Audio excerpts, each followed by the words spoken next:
জুলাইয়ে রপ্তানিতে রেকর্ড আর আগস্টে কিছুটা ধাক্কা। বাংলাদেশের পণ্য রপ্তানি খাতে আগস্ট মাসে মন্দভাব দেখা গেলেও সামগ্রিক চিত্র এখনও ইতিবাচক। চলুন বিস্তারিত জেনে নিই। জাতীয় রাজস্ব বোর্ডের তথ্য অনুযায়ী চলতি অর্থবছরের প্রথম মাস জুলাইয়ে বাংলাদেশ $476 কোটি পণ্য রপ্তানি করেছে। এই সময় প্রবৃদ্ধি দাঁড়ায় 24.61%।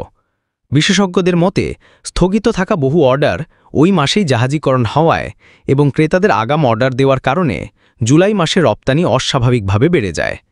কিন্তু আগস্টে সেই ধারাবাহিকতা টেকেনি। আগস্ট মাসে রপ্তানি নেমে আসে $388 কোটি। গত বছরের আগস্টে যেখানে রপ্তানি ছিল $407 কোটি, এবার তা কমেছে 4.67%। রপ্তানিকারকরা বলছেন বাংলাদেশে প্রধান রপ্তানি খাত তৈরি পোশাক, আর এই খাতে জুলাই থেকে সেপ্টেম্বর সময়ে অর্ডার তুলনামূলক কম থাকে।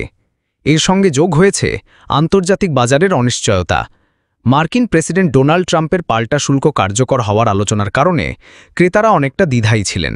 শুল্ক কার্যকর হওয়ার আগে অনেক ক্রেতা আগেভাগেই অর্ডার পাঠিয়েছিলেন, ফলে আগস্টে এসে রপ্তানি কমে যায়।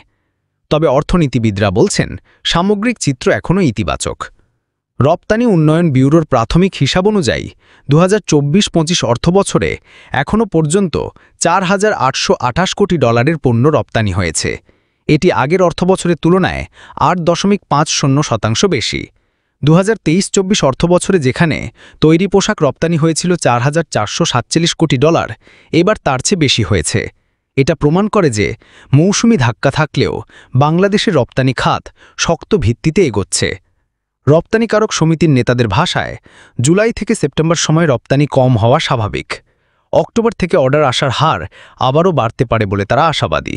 অর্থনীতিবিদদের মতে মৌসুমি প্রভাব ও আন্তর্জাতিক বাজারের চাপ কাটিয়ে উঠতে পারলে বছরের শেষ ভাগে রপ্তানি প্রবৃদ্ধি আরও শক্তিশালী হতে পারে। আগস্টে সামান্য ধাক্কা থাকলেও বাংলাদেশের রপ্তানি খাত এখনও আশাজনক ধারা বজায় রেখেছে। That's all for now.